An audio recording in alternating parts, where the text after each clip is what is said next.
Bonjour à toutes et à tous, aujourd'hui on va parler du poids de l'Afrique sur la scène énergétique mondiale. Je vous laisse regarder ces images. À ce jour, près de la moitié de la population africaine, soit 43%, demeure privée d'accès à l'électricité selon les estimations de l'Agence internationale de l'énergie. Selon la Banque africaine pour le développement, la consommation électrique moyenne par habitant en Afrique subsaharienne, à l'exclusion de l'Afrique du Sud, est de 180 kWh, comparativement à 13 000 kWh aux États-Unis et à 6 500 kWh en Europe. En ce qui concerne les coûts de l'électricité, les tarifs appliqués en Afrique sont parmi les plus élevés au monde. À titre indicatif, les consommateurs africains paient en moyenne 3 fois plus cher que leur homologue asiatique le kilowattheure.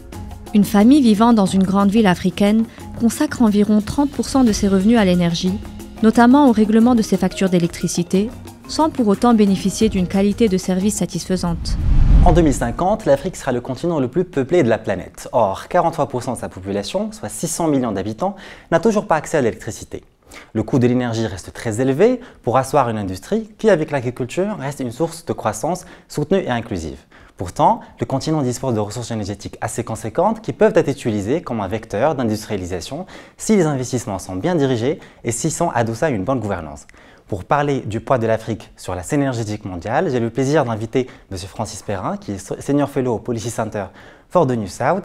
J'ai le plaisir de l'avoir avec moi aujourd'hui parce qu'il va nous donner un regard expert et analyste sur le sujet. M. Francis Perrin, merci beaucoup d'avoir accepté notre invitation. Bonjour et merci de cette invitation. J'aimerais d'abord vous poser une question assez simple. Pourquoi on remarque aujourd'hui qu'il y a des niveaux de consommation en électricité qui sont un peu en deçà des niveaux de production en énergie en Afrique? Est-ce que vous confirmez ce constat et quelles sont les raisons derrière? Alors c'est une question simple mais particulièrement importante par rapport au thème que vous traitez aujourd'hui. C'est l'un des paradoxes de l'Afrique. C'est un continent qui a de très grandes ressources énergétiques, mais qui ne les valorise pas suffisamment, ce qui fait que dans un certain nombre de cas, on peut avoir des pénuries d'énergie, d'électricité notamment, parfois aussi de produits raffinés, que l'on pense au cas du Nigeria, qui est l'un des plus grands producteurs de pétrole du continent africain, avec Angola, Libye, Algérie, et qui connaît depuis très longtemps des pénuries de produits raffinés. Ce n'est pas qu'il n'y a pas assez de pétrole, c'est pas qu'il y a assez de raffinerie et de capacité de raffinage opérationnelle. Alors, donc c'est ce paradoxe, richesse énergétique en termes de ressources, pauvreté énergétique que vous avez rappelé dans votre introduction, c'est le continent dans lequel il y a le plus de personnes qui n'ont pas un approvisionnement électrique régulier, parfois pas du tout, et qui n'ont pas non plus accès à des méthodes de cuisson modernes. Donc c'est le paradoxe. Et alors, curieusement aussi, on a pour certaines sources d'énergie une production qui est largement supérieure à la consommation du continent. Si on regarde la part de l'Afrique dans la production pétrolière mondiale, dans la production gazière mondiale, on voit que cette part est supérieure à la part du continent dans sa consommation. Donc l'Afrique consomme peu d'énergie et ça évidemment c'est le reflet d'un problème de développement ou plutôt d'insuffisance de développement ou de mal développement. Chacun a bien en tête quelques chiffres clés. L'Afrique en termes de population, vous l'avez rappelé, même aujourd'hui, sans même parler la projection 2050, ça va beaucoup augmenter, mais on est aujourd'hui sur 1,5 milliard d'habitants à peu près, peut-être 2,5 milliards d'habitants pour l'ensemble du continent à l'horizon 2050, mais aujourd'hui donc à peu près 18% de la population mondiale et un produit intérieur brut qui représente pas plus ou un peu moins de 3% du produit intérieur brut mondial. Et la consommation d'énergie, elle est très liée au niveau de développement économique, à la croissance économique, au niveau de richesse économique. Donc l'Afrique étant le continent le plus pauvre, et le moins développé, le moins avancé au sens économique du terme, consomme effectivement peu d'énergie. Un autre exemple, pour ne pas noyer ceux qui nous suivent de chiffres, mais certains chiffres sont importants, en termes de consommation d'énergie par habitant.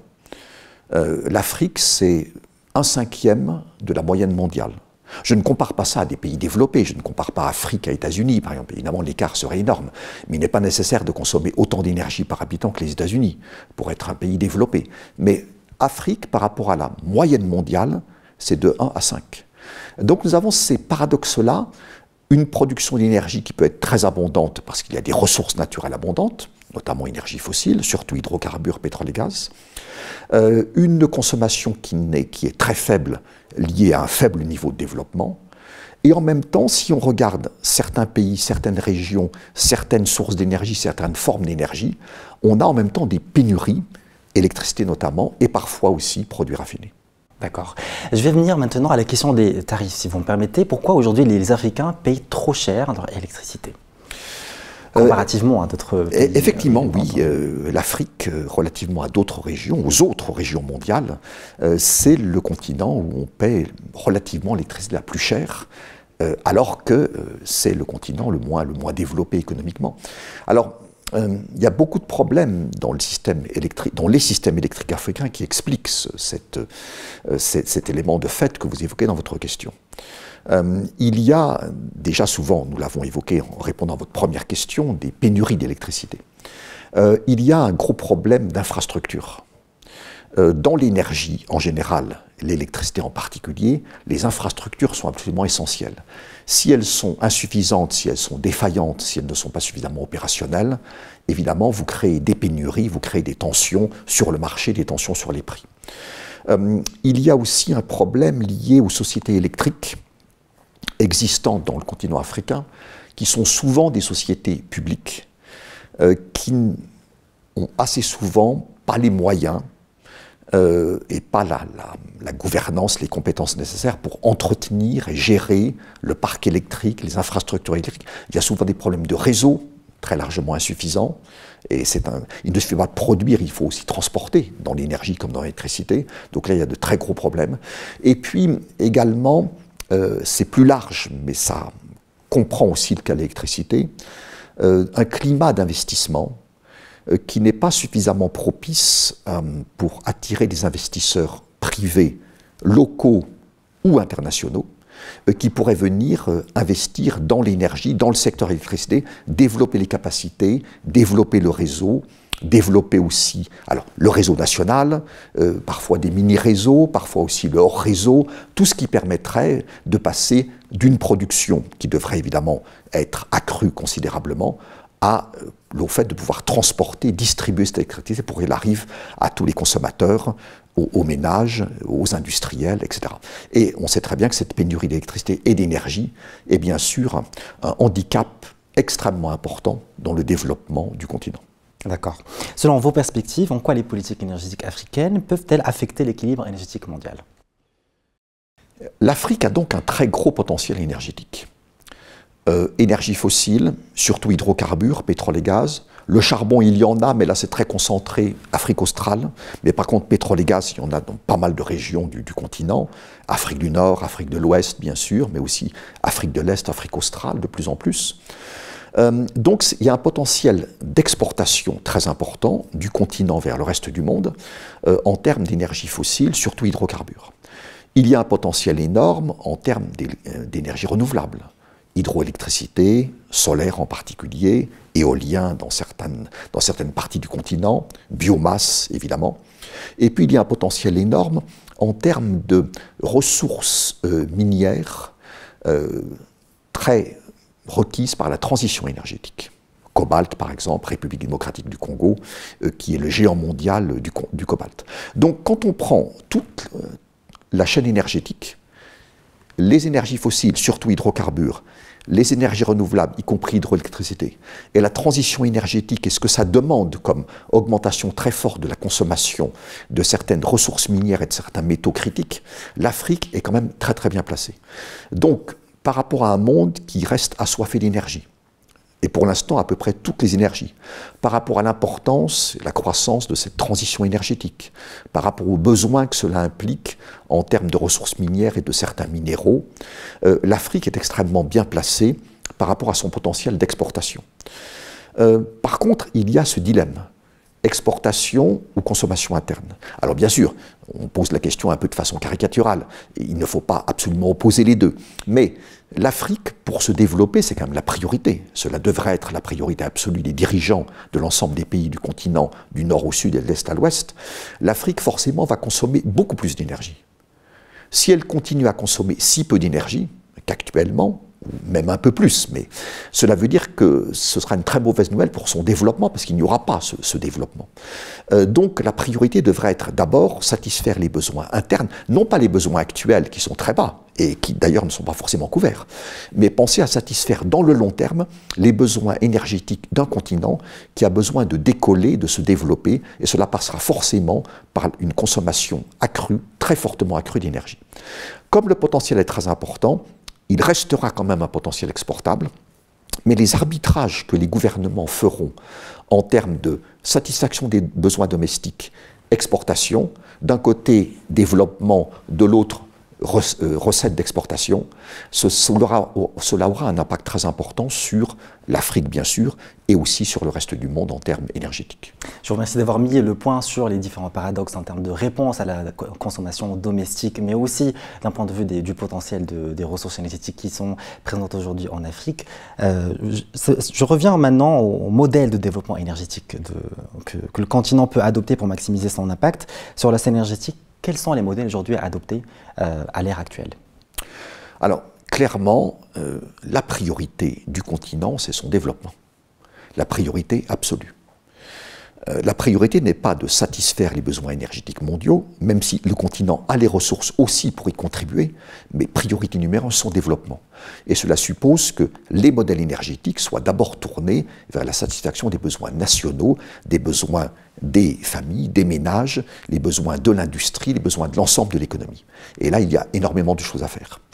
Ensuite, vu le potentiel considérable du continent, il est aussi possible de concevoir un niveau élevé d'exportation pour avoir des recettes d'exportation qui sont utiles ensuite pour le développement, également pour peser sur l'ensemble du monde à travers la question de l'énergie, énergie fossile et énergie renouvelable et métaux, ressources minières liées à la transition énergétique. On voit d'ailleurs dans les dernières années l'industrie pétrolière et gazière internationale venir de plus en plus sur le continent africain à l'affût des ressources en hydrocarbures du continent. Et on voit qu'on a beaucoup de découvertes en Afrique dans ces dernières années, de pétrole et de gaz, avec sans doute une dominante gaz naturel. Le Mozambique est devenu un pays exportateur de gaz naturel liquéfié, c'était en novembre 2022, il va monter en puissance. La Tanzanie devrait devenir, dans les années qui viennent, d'ici à la fin de cette décennie, un gros pays exportateur de gaz naturel liquéfié. L'Afrique du Sud va devenir un pays producteur de gaz. La Namibie va devenir un très grand pays pétrolier d'ici la fin de cette décennie. Plus près, 2024, Sénégal et Mauritanie vont devenir des pays producteurs-exportateurs de gaz, et le Sénégal, un pays producteur-exportateur de pétrole. 2025, l'Ouganda deviendra un pays producteur-exportateur de pétrole. Donc et tout ceci se fait à travers des projets dirigés par des compagnies pétrolières internationales, principalement occidentales, donc américaines, États-Unis et européennes. Donc on voit bien ce potentiel qui fait que des compagnies occidentales, aussi des compagnies chinoises, d'ailleurs moins, mais des compagnies occidentales et des compagnies chinoises, vont en Afrique pour essayer de capter une partie de ces ressources. Et donc derrière, les pays occidentaux et la Chine regardent évidemment l'Afrique avec un œil très attentif avec ses ressources énergétiques et minières, et cela contribue aussi à l'influence que peut jouer ce continent sur la scène mondiale. Mais priorité numéro 1, développement, consommation des sources énergétiques, des ressources minières pour le développement du continent, et ensuite, il y en aura bien assez pour l'exportation. On peut jouer sur les deux tableaux, mais il faut bien savoir quelle est la priorité. La priorité, c'est le développement du continent, et sans consommation énergétique fortement accrue, il n'y aura pas de développement suffisant, évidemment, du continent africain. Donc les ressources énergétiques du continent restent tout de même un terrain de convoitise, bien entendu, international. Mais la priorité reste quand même le développement du continent et la réponse aux besoins domestiques des nations en termes de consommation d'électricité. Mais aussi, il faut que les dirigeants politiques saisissent l'opportunité de l'offre exportable en termes d'énergie pour avoir des recettes qui peuvent aussi soutenir d'autres infrastructures et d'autres secteurs essentiels tels que l'éducation ou la santé ou autre chose. Vous avez parlé des dirigeants politiques, donc ça renvoie à la gouvernance. Bonne et moins bonne gouvernance, c'est un sujet essentiel dans tous les domaines, évidemment, de la vie, mais aussi dans le domaine de l'énergie. L'énergie est un secteur très complexe, des investissements très lourds, des délais très longs. Donc il faut des États, des gouvernements qui ont une vision à long terme. On ne gère pas les questions énergétiques en regardant ce qui va se passer dans 6 mois, dans 1 an, dans 2 ans, dans 5 ans. Bien sûr, il faut toujours regarder le court et le moyen terme. On ne peut pas, sinon on tombe dans un trou. Mais il faut avoir une vision à long terme et très long terme. Quand on pense énergie, il faut savoir ce qui va se... Enfin, il faut avoir une vision de ce qui pourrait se passer à 30 ans, à 50 ans, voire même au-delà. Donc, vision à long terme, sens évidemment de l'intérêt national, priorité donnée au développement de l'économie nationale, bonne gestion, bonne gouvernance du secteur, bonne utilisation des revenus, notamment pétroliers et gaziers, ça rapporte quand même beaucoup d'argent, notamment le pétrole, et puis aussi créer un climat favorable à l'investissement privé. Les États africains, souvent, ont des contraintes budgétaires énormes. Ils sont souvent extrêmement endettés, et donc il n'est pas très surprenant que quand ils doivent faire face à des investissements énergétiques qui sont très lourds, qui se chiffrent en milliards de dollars, eh bien ça ne suit pas, et donc il y a des pénuries, donc il y a cette contrainte pour le développement qui est freinée, qui a plein d'obstacles. Donc il faut évidemment inciter le secteur privé africain et international, à investir beaucoup plus dans le secteur énergétique, dans le continent, et avoir un mix énergétique, énergie dont on se sert actuellement, donc d'abord les énergies. N'oublions pas que la consommation d'énergie en Afrique aujourd'hui, c'est 90% d'énergie fossile. Au niveau mondial, c'est à peu près 80%, l'Afrique c'est 90%. En tout cas de ce qu'on peut comptabiliser, parce qu'évidemment il y a des choses qui sont un peu difficiles à comptabiliser, mais en tout cas des énergies, je dirais, commerciales. 90% d'énergie fossile, donc on ne peut pas s'en passer, on ne s'en passera pas avant longtemps, ni en Afrique, ni dans le reste du monde, ni partout. Le potentiel renouvelable, donc attirer les investissements privés pour mobiliser ces ressources très importantes. Les États tout seuls n'y arriveront pas, mais pour attirer des investisseurs privés, il faut évidemment créer un cadre propice à l'investissement, et ça renvoie aux questions de gouvernance, donc énergie, gouvernance, gouvernance, gouvernance. Je me permets de vous poser une question par rapport au mix énergétique, parce que vous l'aviez évoqué. Est-ce qu'on a maintenant tendance à imposer un certain mix énergétique, ou on va accroître la place des énergies renouvelables dans les mix énergétiques de l'ensemble des pays pour qu'ils ne soient pas véritablement de grands contributeurs de gaz à effet de serre dans le monde? Est-ce qu'aujourd'hui, il va y avoir... Vous confirmez l'idée qu'il faut avoir des mix énergétiques adaptés à chaque contexte en Afrique, ou bien il faut suivre justement cette tendance où on aura une augmentation des énergies renouvelables au détriment des autres énergies fossiles dans les mix énergétiques nationaux? Alors, il faut déjà avoir un mix énergétique. Déjà, c'est un point important. Parce qu'un certain nombre de personnes vont nous dire « Non, c'est fini le mix, il faut vraiment avoir que ça ». Et ça, déjà, à mon avis, c'est une erreur de raisonnement. Nous avons eu un mix, nous avons un mix et nous aurons un mix. Ensuite, il faut trouver le mix le plus intelligent. L'Afrique, tout le continent africain, c'est actuellement à peu près 4% des émissions mondiales de gaz à effet de serre. Donc dire à des pays africains, écoutez, les énergies fossiles, c'est très mauvais, il faut absolument ne faire que du vert, que des énergies renouvelables, en sachant que c'est mission impossible, avant pas mal de temps, ce serait une très grande erreur, et je vais plus loin, même une très grande faute. Ce n'est pas à l'Afrique de se passer complètement de son potentiel, qui est important aussi, pas seulement, mais dans les énergies fossiles, alors que ça peut être un atout pour son développement. C'est à d'autres régions du monde, plus développées, plus riches, qui depuis longtemps émettent beaucoup plus de gaz à effet de serre, et qui sont donc beaucoup plus responsables, l'Afrique ne l'étant pas du tout, du changement climatique et de tout ce que ça entraîne, de se passer, si elles le veulent, si elles le décident, des énergies fossiles, si elles veulent passer à 100% d'énergie non carbonée, ce n'est évidemment pas l'heure et le lieu pour le continent africain. Un mix énergétique dans lequel les énergies fossiles vont rester dominantes pendant encore longtemps. Afrique, 90% d'énergie fossile aujourd'hui. On ne va pas passer à 5% demain, ni dans 5 ans, ni dans 10 ans, ni dans 20 ans. Ce n'est tout simplement pas possible. Et par ailleurs, un potentiel très important sur le plan renouvelable qu'il faut exploiter. Donc je dirais, je favoriserais personnellement, pour beaucoup de pays africains, un mix dans lequel les points clés seraient gaz naturel, énergie renouvelable, avec les complémentarités entre les deux, et il y en a. D'accord. Monsieur Francis Perrin, merci beaucoup pour ces perspectives et éclairages. Chers téléspectateurs, merci beaucoup d'avoir suivi cet épisode. Si vous voulez retrouver les travaux de Monsieur Francis Perrin, je vous invite à regarder le site de policycenter.ma et je vous donne rendez-vous très prochainement. Merci beaucoup.